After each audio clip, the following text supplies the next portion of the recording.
Otasansan rédíò and TV.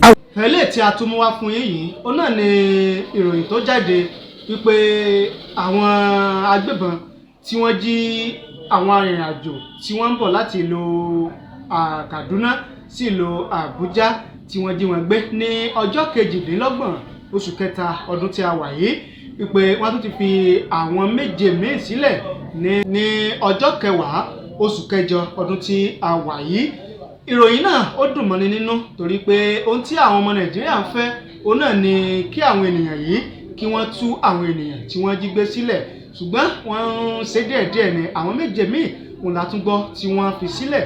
Lára àwọn 7 ọ̀hún láti rí ìyá àti bàbá tó fi mọ́ àwọn ọmọ 4 míì àti ọkùnrin kan. Eléyìí ṣe ni láàánú púpọ̀ lásìkò tí àwọn ènìyàn yìí tí wọ́n bá àwọn oníròyìn sọ̀rọ̀. Ohun tí wọ́n sọ ó ṣe ní láàánú nínú ìbánisọ̀rọ̀ tí àwọn ènìyàn yìí tí wọ́n ṣe pẹ̀lú àwọn oníròyìn ni wọ́n ti bẹ̀ àwọn ìjọba wípé kí wọ́n jọ̀ọ́ kí wọ́n jókòó pẹ̀lú negotiation pẹ̀lú àwọn ènìyàn yìí, kí wọ́n bá wọn negotiate, kí wọ́n béèrè nǹkan tí wọ́n fẹ́ kí ìjọba kí wọ́n sì ṣe fún wọn, kí wọ́n lè dẹ́kun à ń jínigbé à ń pànìyàn nítorí pé ìjọba ò gbọ́ tiwọn. Bákan náà ẹni tí ó jẹ́ ọ̀kan lára àwọn tí wọ́n negotiate pẹ̀lú àwọn terrorist yìí, ìyẹn Ṣègúnmi, òun náà bá àwọn ènìyàn yìí sọ̀rọ̀, àwọn ajínigbé yìí sọ̀rọ̀ pé kí wọ́n jókòó kí wọ́n sì farabalẹ̀ kí wọ́n gbọ́ láti negotiate pẹ̀lú ìjọba. Ó bá náà lọ bá ìjọba sọ̀rọ̀ pé kí ìjọba náà ṣe tán láti ṣe nǹkan tí àwọn ènìyàn yìí àwọn ajínigbé yìí tí wọ́n fẹ́ fún wọn.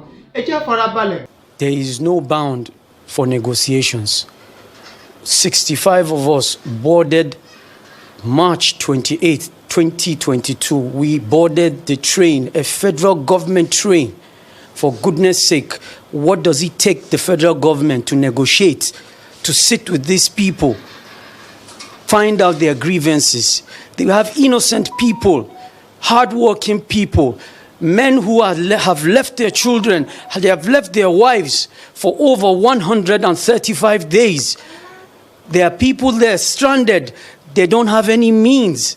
Please, we're pleading on the federal government. Please, sit with these people. Seek Shegumi's audience, please. By the grace of God, with him here, he could assist and alleviate and help solve these problems. It's been tough, but we thank God for his grace and mercy. And the prayers, we know that we've prayed and we know that we've had the prayers of our loved ones with us back in the forests there. It hasn't been easy.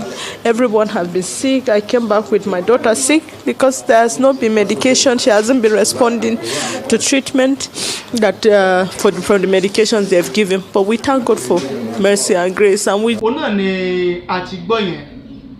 Ohun tó ṣe pàtàkì níbẹ̀ náà ni pé ìjọba òun náà ni a bẹ̀ kí wọ́n jọ̀ọ́ kí wọ́n wá gbogbo ọ̀nà láti rí i pé ẹ̀mí àti dúkìá àwọn ènìyàn tí wọ́n ṣèjọba lé lórí ó dé dáadáa, torí pé ara tó jẹ́ ojúṣe àkọ́kọ́ tí ò ṣe negotiate tí ò ṣe compromise òun náà ni ààbò ọmọnìyàn àti dúkìá tí wọ́n ṣe ìjọba lé lórí.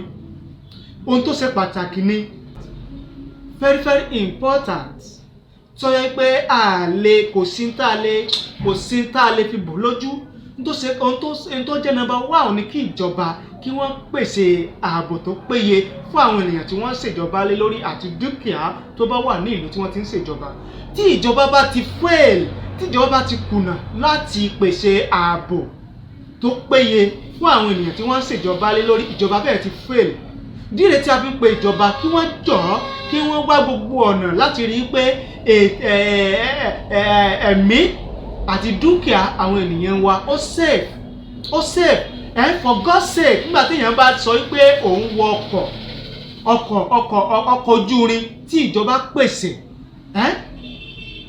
pèsè ọkọ̀ ojú irin tí àwọn èèyàn gbàgbọ́ pé òun ló safe tẹ́lẹ̀tẹ́lẹ̀ nínú transportation means, ṣùgbọ́n tó bá jẹ́ pé etí alọ́ safe yẹn òun náà ló tó wá ń jẹ́ ìpalára fún àwọn ènìyàn. Nígbà tí èèyàn bá lóun wọ ọkọ̀ ojú irin tí àwọn agbébọn kan àwọn ènìyàn kan tí wọ́n ṣàdédé ṣe ìkọlù síbẹ̀ tí wọ́n pa àwọn ènìyàn rọ́bẹ́bẹ́ tí wọ́n tún jí àwọn ènìyàn gbé. Ó ṣe ní láàánú fún orílẹ̀-èdè yìí ó ṣe ní láàánú gidigidi fún orílẹ̀-èdè yìí pé ìjọba ti kùnà pátápátá in all means láti pèsè ààbò tó péye fún àwọn ènìyàn wọn bákan náà àwọn ajínigbé yìí àwọn tẹ́rọ́rìstì yìí ẹ síjú àánú wo orílẹ̀-èdè Nàìjíríà ẹ kàn tí ẹ wo ti àwọn innocent people tí wọ́n mọ nǹkan kan tí wọ́n lọ́wọ́ tí wọ́n lẹ́sẹ̀ nínú nǹkan tí ẹ ń béèrè fún tí ẹ ń bájọba fà tí wọ́n forí fa. àwọn Yorùbá kan ló ní níbi tí erin méjì bá ti ń jà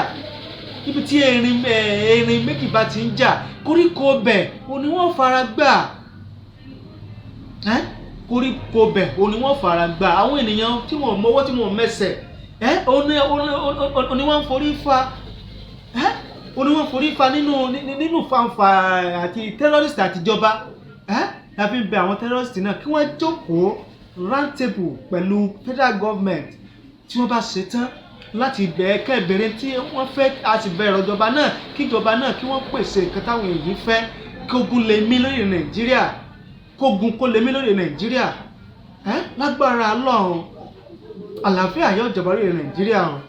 àlàáfíà yóò jọba lórí Nàìjíríà eléyìí náà ni àtúngbọ́ látúnika mú wá fún ẹ̀yin ènìyàn wa tẹ́ ń wò wá tẹ́ẹ̀dẹ́ ń gbọ́ wa káàkiri orílẹ̀-èdè Nàìjíríà káàkiri àgbáńlá ayé ní France ní Germany ní Japan ní Italy ní United Arab Emirates Dubai America UK US káyìn náà kẹ́lẹ̀ mọ̀ bó ṣe ń lọ kẹ́lẹ̀ mọ̀ nípa bó ṣe ń ṣẹlẹ̀ lórílẹ̀ Nàìjíríà ẹ ṣé bẹ́ẹ̀ ṣe ń wò wá o ẹ ṣé bẹ́ẹ̀ ṣe ń gbọ́ wa níkànnì Otasansan TV lórí YouTube ojú tẹ́ fi ń wò wá kò ní fọ́ ojú tẹ́ fi ń gbọ́ wá kò ní di láṣẹ Èdùmàrè ẹ má gbàgbé láti bá ní like fídíò wa kẹ́ẹ̀dẹ̀ má bá ní subscribe sórí ìkànnì yìí bákan náà kẹ́ẹ̀ má bá ní share rẹ̀ kó lè bá máa rìn kó lè bá káàkiri àgbáńlá ayé kó lè bá dé ibi tí ó yẹ kó dé bákan náà ẹ má bá ní tẹ notification bell kó lè bá rìn dáadáa ẹ ṣé o àmọ̀rírì yín torí pé wà ń bẹ̀ òun náà ni àwa náà la fi ń wá. Thank you, God bless you.